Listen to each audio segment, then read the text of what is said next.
E agora é hora do quadro 8 em Ponto. A iniciativa surgiu em estados como Bahia, Rio Grande do Sul e Minas Gerais, além do Rio de Janeiro e Pernambuco.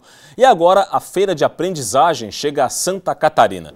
Mas o que é uma feira de aprendizagem? É o que Alberto Souza, auditor fiscal do trabalho, nosso convidado de hoje aqui no 8 em Ponto, vai explicar pra gente agora. Tudo bem, Alberto? Seja bem-vindo. Bom dia. Tudo bem?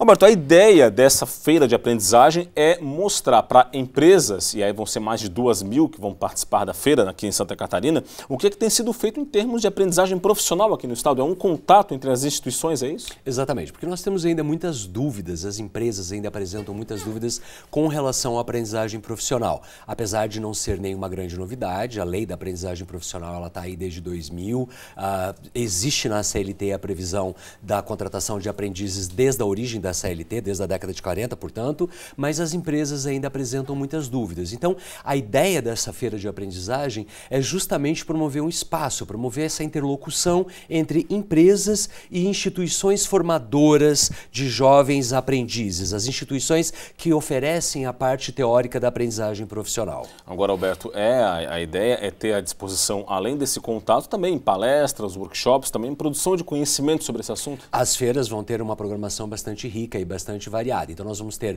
os estandes das instituições formadoras que vão estar mostrando ali os seus produtos, os seus cursos e ao mesmo tempo nós vamos ter workshops, palestras, seminários. Vai ser uma programação bastante variada e que realmente vai interessar as empresas. Santa Catarina tem hoje 29.000, quase 30.000 vagas ociosas à disposição de jovens aprendizes. Por que essas vagas não são preenchidas se tem tanto jovem à procura de uma oportunidade? É um fenômeno bastante complexo. Na realidade, segundo a última PNAD, nós temos mais de 84 mil crianças e adolescentes em situação de trabalho irregular.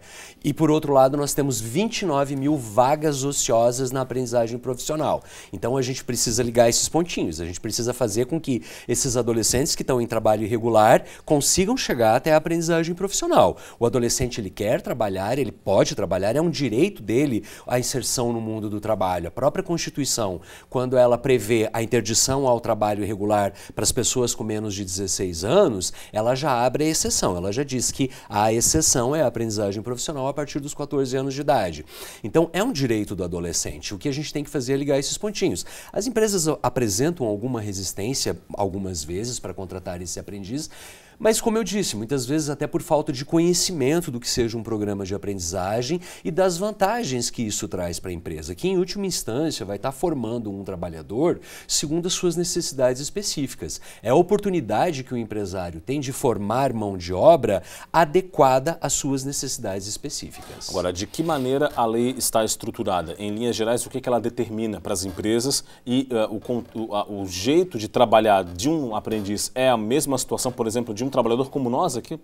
Ele é um contrato de trabalho, ele é um contrato muito específico de trabalho e ele prevê uma triangulação. Ele é um contrato no qual vai estar numa das pontas o empregador, na outra o jovem aprendiz e fechando essa triangulação, necessariamente no contrato a gente vai ter a figura de uma instituição de aprendizagem, de uma instituição formadora.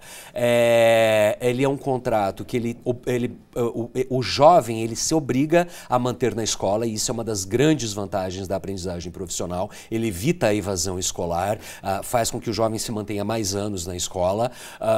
Então, obviamente, você tem que prever um tempo para que esse jovem estude. Então, ele é um contrato que, se o jovem ainda não tiver concluído o ensino médio, ele vai poder trabalhar no máximo 6 horas. Sendo que, na prática, a maioria dos contratos a gente percebe que são 4 horas de trabalho por dia. Ele vai receber o salário mínimo proporcional às horas trabalhadas, as férias do trabalho irão coincidir com as férias escolares. Fora isso, o recolhimento de FGTS, ao invés de ser uma alíquota de 8%, vai ser uma alíquota de 2% e, no mais, ele é um contrato como qualquer outro contrato de trabalho. Agora, Alberto, é uma alternativa importante você investir na aprendizagem profissional para combater o trabalho infantil e a gente sabe que Santa Catarina não está bem posicionada nesse ranking no trabalho infantil nacional? Na realidade, Santa Catarina não está. Os 3 estados da região sul, hoje a região sul está no topo do trabalho infantil, proporcionalmente nós somos a região com maior incidência de trabalho infantil no país.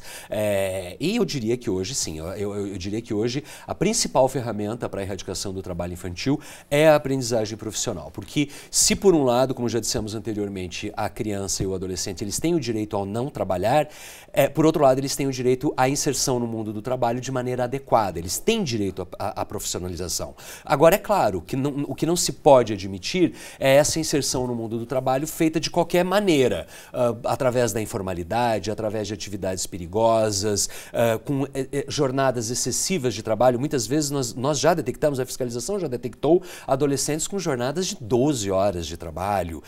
Santa Catarina tem um alto índice de adoecimento, de acidentes de trabalho envolvendo adolescentes, acidentes graves de trabalho. A gente tem, são reportados cerca de 100 acidentes graves de trabalho por ano envolvendo adolescentes. Isso não é admissível. A sociedade precisa entender, e a empresa ela está inserida então nesse contexto social, que cuidar da formação profissional dos seus jovens é você cuidar de toda a cadeia produtiva, é você cuidar dos seus índices de produtividade, inclusive. A OCDE tem pesquisas que apontam para o seguinte fato: os países desenvolvidos, ou nos países desenvolvidos, a idade média de ingresso no mundo do trabalho é 25 anos. Ao passo que nos países em desenvolvimento, os jovens ingressam no mundo do trabalho aos 15 anos de idade. E a que custo isso? Muitas vezes ao custo da evasão escolar, que vai gerar uma baixa produtividade no futuro. Então a gente tem que acordar para essa ferramenta importante.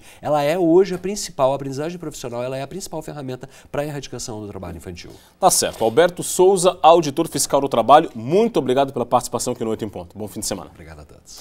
Esse foi o 8 em Ponto, falando um pouco então sobre as feiras de aprendizagem que vão acontecer aqui em Florianópolis e também em outras cidades polo do estado, como Joinville, Blumenau, Criciúma, Chapecó, enfim, várias cidades vão ter a sua feira de aprendizagem, esse ponto de contato entre as empresas e as instituições que preparam os jovens aprendizes para essa oportunidade tão importante no mercado de trabalho.